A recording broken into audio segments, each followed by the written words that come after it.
Every child's success story starts here. Every student who steps into Success School shines with brilliance, sculptured by teachers, polished to perfection. अस्सलाम वालेकुम नाज़रीन, आइए नज़र डालते हैं देश की राजधानी नई दिल्ली से कुछ खास खबरों पर।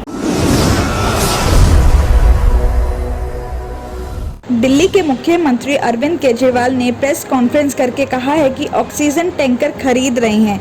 दिल्ली सरकार ने बैंकॉक से 18 टैंकर इंपोर्ट करने का फैसला किया है।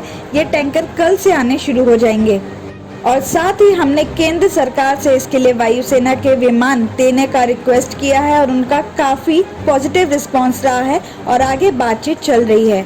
अरविंद केजरीवाल ने ये भी कहा कि फ्रांस से हम ऑक्सीजन के 21 प्लांट इंपोर्ट कर रहे हैं। ये रेडी टू यूज प्लांट है, इनको अलग अलग हॉस्पिटल में लगा देंगे। इससे हमें हॉस्पिटल में ऑक्सीजन की कमी दूर करने में मदद मिलेगी। आगे उन्होंने बताया कि दिल्ली में अगले 1 महीने में हम ऑक्सीजन के 44 प्लांट लगाने जा रहे हैं। इसमें 8 प्लांट केंद्र सरकार लगा रही है। उम्मीद है कि ये 8 प्लांट 30 अप्रैल तक तैयार हो जाएंगे। 36 प्लांट दिल्ली सरकार लगा रही है, इसमें से 21 प्लांट फ्रांस से आ रहे हैं, बाकी 15 प्लांट हमारे देश के हैं। अरविंद केजरीवाल ने साथ ये भी बताया कि मैंने पिछले 4 से 5 दिनों में देश के कई बिजनेसमैन को लेटर लिखा था। मैंने कई राज्यों के मुख्यमंत्री को भी लेटर लिखा और मदद मांगी। हमें जबरदस्त रिस्पांस मिल रहा है।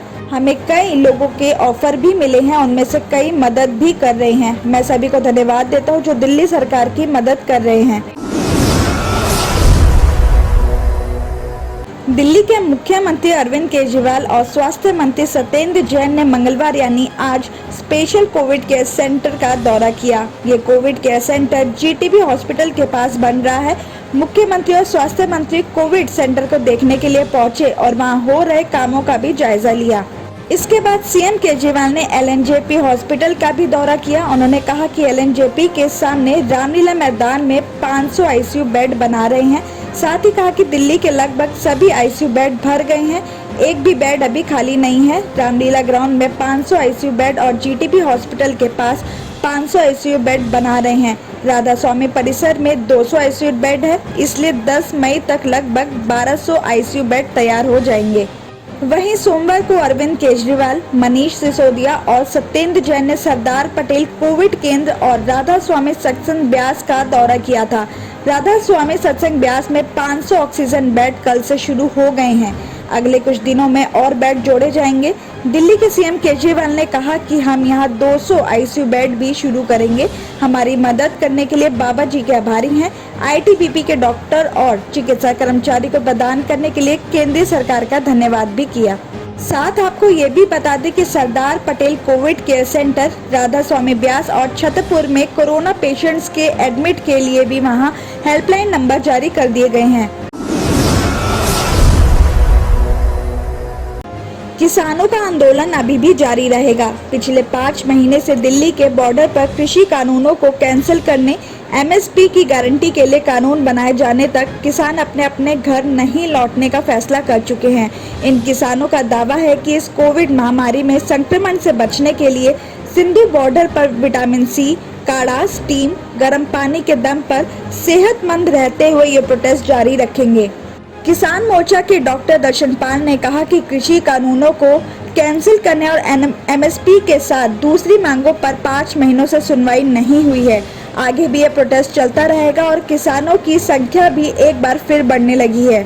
बॉर्डर पर कोरोना से बचने के लिए फिजिकल डिस्टेंस और साफ सफाई का भी पूरा ध्यान रखा जा रहा है। प्रोटेस्टर्स के लिए जरूरी दवाइयां भी मंगवाई जा रही है। साथ उन्होंने बताया कि कोविड पेशेंट्स की सुविधा के लिए ऑक्सीजन देने पर भी सोचा जा रहा है। फैसला होने के बाद ऑक्सीजन का लंगर भी लगाया जाएगा ताकि लोगों की जिंदगियां बचाई जा सके। किसान नेता का ये भी कहना है कि प्रोटेस्टर्स के लिए वैक्सीनेशन का भी पूरा इंतजाम है। अगर कोई वैक्सीन लगवाना चाहे तो इसके लिए भी पूरे इंतजाम है। किसान मोर्चा का आगे ये भी कहना है कि ऑक्सीजन की गाड़ियां और एम्बुलेंस के आने जाने के लिए किसानों ने एक तरफ का रास्ता छोड़ रखा है। उन्होंने दिल्ली पुलिस की तरफ से लगाए गए बैरिकेड्स की वजह से आने जाने वालों की परेशानी के बारे में लेटर लिख के बैरिकेड्स हटाकर रास्ता देने की मांग की है। डॉक्टर दर्शन पाल ने कहा कि किसानों की मांग सरकार से है। आम लोगों को उनकी वजह से कोई परेशानी ना हो, इसका खास तौर पर ध्यान रखा जा रहा है। राजधानी दिल्ली में टेस्ट कम होने के बाद भी कोरोना के डेली मामले में कोई खास गिरावट नहीं हो रही है। अब पहले के मुकाबले डेली 25,000 टेस्ट कम हो रहे हैं। पिछले 10 दिनों में संक्रमण दर 30% से ज्यादा बनी हुई है। दिल्ली में इस टाइम डेली 75,000 टेस्ट किए जा रहे हैं, जबकि 17 अप्रैल तक 1 लाख से ज्यादा टेस्ट किए जा रहे थे और तब 1 लाख टेस्ट होने पर 24,000 मामले सामने आ रहे थे और अब 75,000 टेस्ट होने पर भी करीब 24,000 मामले डेली सामने आ रहे हैं। टेस्ट कम करने से RT-PCR भी अब कम किए जा रहे हैं। इस पर स्वास्थ्य विभाग के अधिकारी का कहना है कि इस टाइम सिम्टम्स वाले लोगों के टेस्ट पर ज़्यादा ध्यान दिया जा रहा है, क्योंकि इन लोगों की ज़्यादा तबीयत ना बिगड़ जाए और टाइम से पहले इनकी टेस्ट रिपोर्ट मिल जाए। सफदरजंग हॉस्पिटल के कम्युनिटी मेडिसिन डिपार्टमेंट के अध्यक्ष डॉक्टर जुगल किशोर का कहना है कि टेस्ट कम करना इस टाइम एक सही फैसला है, क्योंकि बिना सिम्टम्स वाले लोगों का टेस्ट करने का फिलहाल कोई फायदा नहीं है। जरूरी है कि जिन लोगों में सिम्टम्स दिखाई दे रहे हैं उनका टेस्ट पहले किया जाए। ऐसा करने से सरकार के पास फैसिलिटीज की भी कोई कमी नहीं होगी और लैब्स पर भी कोई टेस्ट का प्रेशर भी नहीं पड़ेगा। साथ उन्होंने ये भी बताया कि अभी ये कहना मुश्किल है कि संक्रमण का ग्राफ कब तक नीचे आएगा, लेकिन उम्मीद की जा रही है कि मई के दूसरे हफ्ते की शुरुआत में मामलों में कमी आने लगेगी।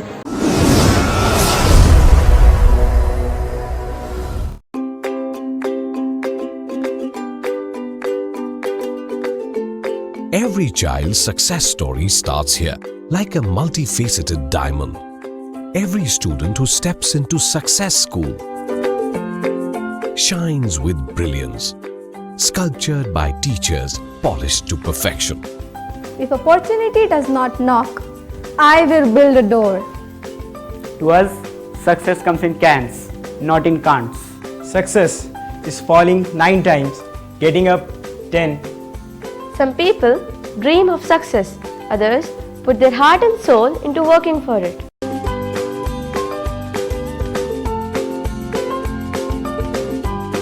Success, finding oneself.